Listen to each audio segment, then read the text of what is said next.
স্বাগত জানাচ্ছি আন্তর্জাতিক সংবাদে। শুরুতেই থাকবে সংবাদ শিরোনাম।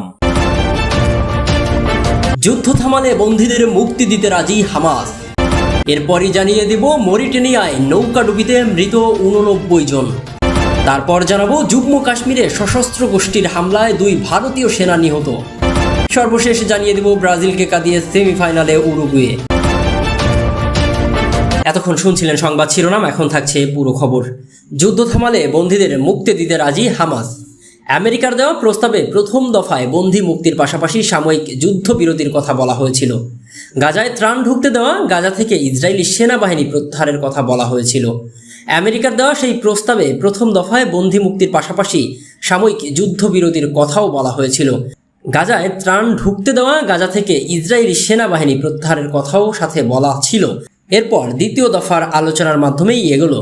নাম প্রকাশে অনিচ্ছুক এক প্যালেস্তাইনি মধ্যস্থতাকারী হামাস কর্তা জানিয়েছেন, ইসরায়েল যদি রাজি হয় তাহলে গোটা প্রক্রিয়াটি এগিয়ে যাবে এবং সেক্ষেত্রে 7 অক্টোবর শুরু হওয়া গাজা যুদ্ধ বন্ধ হতে পারে। তবে চিরস্থায়ী যুদ্ধবিরতি তাদের চূড়ান্ত দাবি। ইতিমধ্যে এই যুদ্ধে গাজায় 38,000-এর বেশি প্যালেস্তাইনি মৃত্যু হয়েছে। এই মৃত্যুর মিছিল আরও দীর্ঘ হোক চান না তারা। এখনো পর্যন্ত ইসরায়েলের পক্ষ থেকে সাড়া মেলেনি।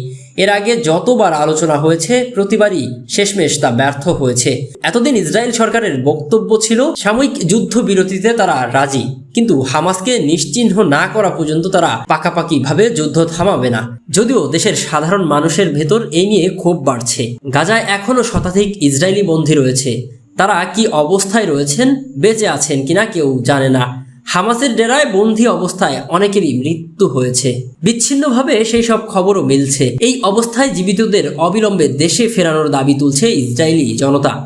চাপের মুখে ইসরায়েলি প্রধানমন্ত্রী বেনিয়ামিন নেতানিয়াহু কি সিদ্ধান্ত নেন সেটাই দেখার, কারণ তার জোট সরকারের কট্টরপন্থী শরিকেরা জানিয়ে দিয়েছে যুদ্ধ থামালে আবার তারা সমর্থন তুলে নেবে। সেক্ষেত্রে নেতানিয়াহুর সরকার পড়ে যাওয়া অনিবার্য। তাই তো নেতানিয়াহু পড়েছে মহা ঝামেলায়। আর এদিকে আজও গাজায় ইসরায়েলি হামলা চলেছে। গত 24 ঘন্টায় অন্তত 5 জন সাংবাদিক সহ মারা গিয়েছে আরও অনেকে। গাজার সরকারি মিডিয়া অফিস জানিয়েছে আজ 3টি আলাদা হামলায় নুসেরাত আশ্রয় শিবিরে 3 জন সাংবাদিক প্রাণ হারিয়েছে। বাকি 2 জন মারা গিয়েছেন গতকাল গাজা সিটিতে। প্রত্যেকেই প্যালেস্তাইনি। গত বছর 7 অক্টোবর যুদ্ধ শুরু হওয়ার পর থেকে এ পর্যন্ত 158 জন সংবাদকর্মী প্রাণ হারিয়েছেন। এই 5 জনের মধ্যে 2 জন আমজাদ ও ওয়াফা সম্পর্কে, এরা স্বামী স্ত্রী। তাদের সন্তানেরাও ওই ইসরায়েলি হামলায় মারা গিয়েছে।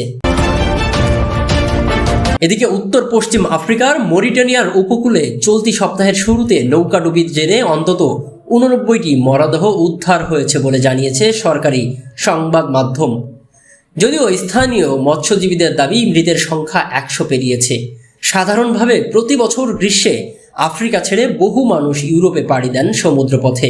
উন্নত জীবনযাত্রার আকর্ষণ ও রাজনৈতিক অস্থিরতা এড়াতেই এই যাত্রা তাদের। ডুবে যাওয়া নৌকার যাত্রীরাও ইউরোপের উদ্দেশ্যেই পাড়ি দিয়েছিলেন। 170 জন যাত্রী ছিল ওই নৌকাটিতে।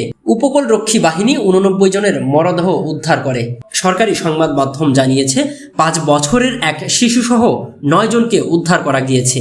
তবে এই বিষয়ে আনুষ্ঠানিকভাবে মরিটানিয়ার প্রশাসন কোনো মন্তব্য করেননি। দেশের দক্ষিণ পশ্চিমের শহর এন্ডিয়াগোর মৎস্যজীবীর সংগঠনের সভাপতি ইয়ালি ফল অবশ্য জানিয়েছেন মৃতের সংখ্যা 105। অনেককেই কবর দেওয়া হয়েছে। তিনি বলেন, 3 দিন ধরে বহু দেহ আমরা কবর দিয়েছি। প্রসঙ্গত চলতি বছরের প্রথম 5 মাসে 5,000-এরও বেশি অভিবাসীর মৃত্যু হয়েছে নৌকাডুবির জেরে। এদিকে জম্মু কাশ্মীরে সশস্ত্র গোষ্ঠীর হামলায় 2 ভারতীয় সেনা নিহত হয়েছে। ভারতের জম্মু ও কাশ্মীরের কুলগ্রাম জেলায় সশস্ত্র গোষ্ঠীর হামলায় 2 ভারতীয় সেনা নিহত হন। এছাড়া সেনাবাহিনীর পাল্টা গুলিতে সশস্ত্র গোষ্ঠীর 4 সদস্য নিহত হয়। শনিবার 6 জুলাই পৃথক 2টি হামলায় তারা প্রাণ হারিয়েছে বলে এক প্রতিবেদনে জানিয়েছে ভারতীয় সংবাদ মাধ্যম এনডিটিভি। প্রতিবেদনে আরও বলা হয়েছে, হামলার সময় সেনাদের গুলিতে সশস্ত্র গোষ্ঠীর আরও 4 সদস্য নিহত হয়। এছাড়া আরও 4 জন লুকিয়ে আছে বলেও ধারণা করা হচ্ছে। জম্মু ও কাশ্মীরে কুলগ্রামে 2টি পৃথক স্থানে সশস্ত্র গোষ্ঠীর সদস্যরা লুকিয়ে আছে এমন তথ্যের ভিত্তিতে অভিযান চালায় সেনারা। আর সেখানেই সশস্ত্র গোষ্ঠীর গুলিতে তারা নিহত হন। নিহত 2 জনের মধ্যে একজনের মৃত্যু হয় মোদেগাম গ্রামে, আর আরেক সেনা নিহত হন কুলগ্রামের ফ্রিসালে। সশস্ত্র ওই গোষ্ঠীর তীব্র গোলাগুলির কারণে তাদের নিহত সদস্যদের মরদেহ উদ্ধার করা সম্ভব হয়নি বলে জানিয়েছে সেনাবাহিনী। গত কয়েকদিন ধরেই ওই অঞ্চলে ভারতীয় সেনাবাহিনী ও স্বাধীনতাকামী গোষ্ঠীগুলোর মধ্যে রক্তক্ষয়ী সংঘর্ষ হচ্ছে। গত মাসে নিরাপত্তা বাহিনীর সদস্যরা ডোডা জেলার গন্ধহ এলাকায় সশস্ত্র গোষ্ঠীর 3 সদস্যকে হত্যা করেন।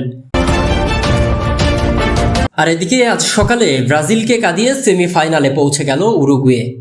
কোপার চতুর্থ ও শেষ কোয়ার্টার ফাইনালে টাই ব্রেকারে ব্রাজিলকে 4-2 গোলে হারিয়ে সেমিতে পৌঁছল উরুগুয়ে। নির্ধারিত সময়ের খেলা গোলশূন্যভাবে শেষ হলে ম্যাচ গড়ায় টাই ব্রেকারে। সেখানে ব্রাজিলকে কাঁদিয়ে শেষ 4-এ পা রাখে নুনেজ অলিভেরারা। অনেকটা ঢিলেঢালা শুরুর পর দুই দল আস্তে আস্তে আক্রমণ বাড়ালেও নির্ধারিত সময়ে গোলশূন্য অবস্থায় শেষ হয়। পরবর্তীতে টাই ব্রেকারে গড়ায় সেমিফাইনাল যাওয়ার ভাগ্য। আর সেখানেই 4-2 গোলে ব্রাজিলকে হারিয়ে সেমিফাইনালে চলে গেল উরুগুয়ে। সেমিফাইনালে তাদের প্রতিপক্ষ কলম্বিয়া। অন্য আরেকটা সেমিফাইনালে আর্জেন্টিনা লড়বে কানাডার বিপক্ষে।